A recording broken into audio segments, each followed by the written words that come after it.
Hi, this is Ms. Lebowski's Math Blog, Module 3, Lesson 17, Drawing the Coordinate Plane and Points on the Plane. We're just going to continue with exactly what we've been working on. We're going to look at the coordinate plane, plotting points, but today we're going to look at another specific part of it and analyze it a little bit more, okay? So let's start with the opening exercise for Lesson 17 on page 63. There are rulers in your buckets on your table, so take a ruler and draw all necessary components to set up your coordinate grid. So go ahead, do that now. You have a blank 20 by 20 grid. Draw what you need to draw to set it up. So let's take a look at what you need to have on your coordinate plane. You should have an x-axis label.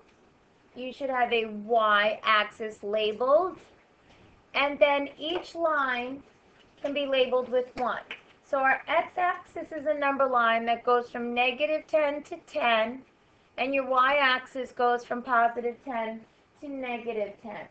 Now, if typically we don't label the quadrants, but you're probably never, ever going to see that. But if you wanted to label them around the edges, just in case that's a question, that's not a bad strategy to use.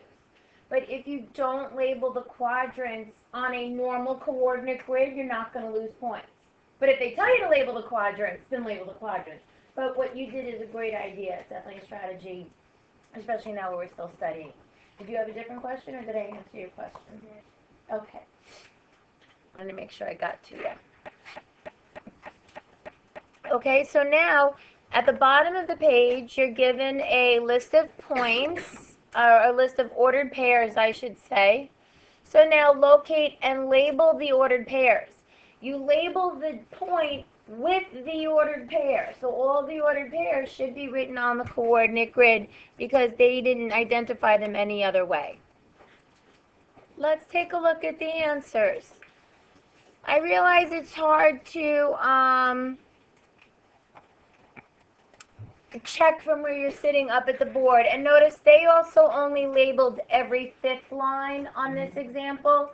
I understand if you want to label every other line, like 2, 4, 6, 8, 10, especially if the graphs are small. Whenever I make a test, I'm going to make sure that the graphs are large enough so that you have room to write. But you notice sometimes in these modules they're kind of small. Tonight's homework, the coordinate grids are kind of small. So if you want to use separate paper, I'll give you 2 websites. They're over here on the board. Worksheetworks.com. You can make your own graph paper. And math-aids.com. You can make your own graph paper if you want to use that for your homework. That's up to you. Hey, are there any questions on how this coordinate grid? I realize where you're sitting, it's hard to see it. Maybe you're off one row or whatever. But in that general idea, that's where all your points should be plotted. Any questions on that one? Okay, straightforward. We've been doing this. I'm sure you've been doing this since 3rd or 4th grade. But now let's look at it a little more closely. Let's see what we have here. If we start and look right at the directions, the title of the assignment says drawing the coordinate plane using an increased number scale for one axis. Right, well, hold on. If we numbered the x-axis and the y-axis, we went from -10 to +10. Let's look at our x-coordinates. Our x-coordinates were -4, -3, 1, 6, and 9. So if my x-coordinate goes from -10 to 10, are my x-coordinates going to fit on my coordinate grid? Absolutely. Now my y-axis goes from 10 to -10. And let's look at the y-coordinates in the ordered pairs in this set. See that bracket symbol and that bracket? That makes that a set. That makes that a group of ordered pairs, okay? That's why it's a different symbol than a parentheses. So in this set, or group of numbers, we have a 20. Is that going to fit on my y-axis? 35, is that going to fit on my y-axis? Negative 35, is that going to fit? Nobody should be writing. We're just watching and thinking and stopping. Will 10 fit? Yeah. But will negative 40 fit? No. So I know now that I can label my x-coordinates and everything will fit just fine. So I can use a scale 0 to 10, so everything could be in 2s. I'm sorry, each line represents 1. But for now, I'm just labeling every other one to make it have enough room, okay? But I was able to use units of 1. Are units of 1 going to work on my y-axis? We already said no. So what units can I use so that I can get all the way from negative 40 to positive 35? What can I use? Units of 5. Sure, let's make each line worth 5. 5, 10, 15, 20, 25, 30. Okay? Negative 5, negative 10, negative 15. Then go ahead, when you're done labeling your x and y axis, go right ahead and start plotting those points. Here are the answers that you just needed to plot. Again, they labeled every 5th line. I'd rather you didn't because I think it's easier to skip and make a mistake. If you want to label every other line, that I wouldn't have a problem with. But again, you want to make sure you don't accidentally forget and leave any out. Let's look at the next example. Example 3. This one says drawing the coordinate plane using a decreased number scale for one axis. So the last one we just did, we increased it. Instead of going up by 1s, we went up by 5s. Now let's see what we need to do. The x coordinates in this set are 0.1, 0.5, negative 0.7, negative 0 and 4/10, and then 8/10. Is that going to fit on my x-axis if each one is 1? Will they all fit? Yeah, they'll all fit, but they're all going to be crammed in this one little section because they all go from 0 to 1. They all fit in that range. Why am I going to cram all that in? You can do 1 at the end. Okay, so why am I, since I know I have 10 boxes, I have 10 spaces. So why don't I just make each one count as a 10th? So this would be 1/10. You should always have your 0, but for now I'm not going to. So point. Would it help if I counted correctly? So this would be 0.1, 0.2, 0.3, 0.4, 0.5, 0.6, 0.7, 0.8, 0.9, and then 1 whole. So I decreased my number scale. I made each one only worth 1/10 instead of 1 whole. And so then I'm going to do the same thing down to here to negative 1. What do I need to do for my y coordinates? My y coordinates are 4, 7, negative 5, 3, and 1. So for my y coordinates, can I still use units of 1? Sure. So right now, label and plot your points.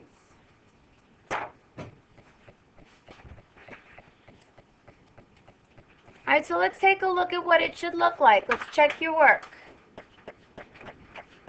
Again, they labeled every 5th line. I'd rather you didn't. I'd rather you labeled at least every other line or every line if your pencil is sharp enough. If you have a dull pencil, it's not going to work.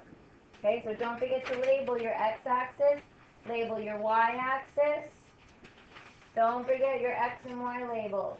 And just look at the board and make sure that your points and your ordered pairs are where they should be. Now they want you to label your label your points, and at this point you're labeling your points with the ordered pairs. If they gave each ordered pair a letter like A, B, C, or D, then you could just label it, which makes it so much nicer on the coordinate grid when we could just put a letter there instead of the whole ordered pair. But for now, if they give you the ordered pair, you write the ordered pair, okay? I'm thinking out my rules. Ready to try one more? totally ready to try one more.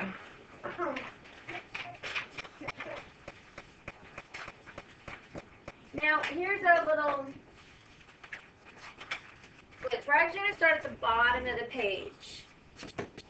Okay? And look at the question. Now, according to my teacher edition, your grid is supposed to be 16 by 16 grid. Turns out it's not. You have a 20 by 20 grid. But still, it'll still work. So let's look at our x-coordinates to determine our scale for the x-axis so that all of the x-coordinates will fit. So that's the first question on the bottom of your page. Let's determine a scale for the x-axis that will allow all the x-coordinates to fit. So what is the smallest x-coordinate we have here? -14. And what's our largest x-coordinate? +14. So we have to be able to fit from -14 to 14. If I label each box 1, is that going to work? No. If I label each box, I'm only going to have from -10 to 10. That's not going to fit. So what scale should I use so that it fits? What do you think we should use? Yeah, why don't we use a scale of 2? So right now I want you to write this answer at the bottom of your page. But actually, hold on a second. Don't write it just yet. Let's look at the second answer, and then you can write both at once. What about the y-axis? What are our smallest and largest numbers on our y-axis? The smallest number is -3.5. Our largest, oh, no, I lied. Our smallest number is -4. What's our largest number? 3.5. So right now our y-axis would go from 10 to -10. Would that fit? Yeah.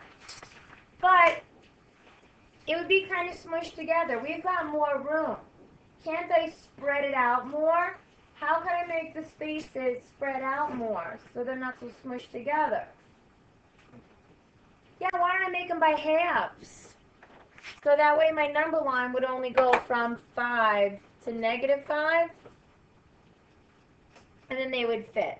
Okay, so here are your answers. The grid is 20 units high, and the y-coordinates range from -4 to 3.5. I could let each grid line represent 1 unit, but if I let each grid line represent 0.5 of a unit or half of a unit, the points will be easier to graph. So this is what your grid should look like when you set it up. And this is what your grid should look like when you're done plotting the points.